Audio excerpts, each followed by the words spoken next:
V središču Slovenske Bistrice je tretji dan prazničnega dogajanja ponudil mešanico tradicionalne in sodobne glasbe, hkrati pa so obiskovalci uživali v raznoliki gostinski ponudbi, ki je vsakodnevni spremljevalec prazničnega vzdušja v mestu. Ponudba je vino, kuhano vino, čaj, vse dobrote, božične. Tu še je kaj presenetljivo dobro, sicer zdaj smo skoraj na pol poti, ampak malo še zdaj pred božičem, potem pa dalje.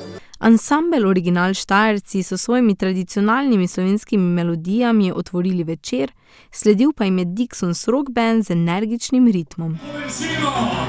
Von po kerozino! In hrup glasnih motorjev!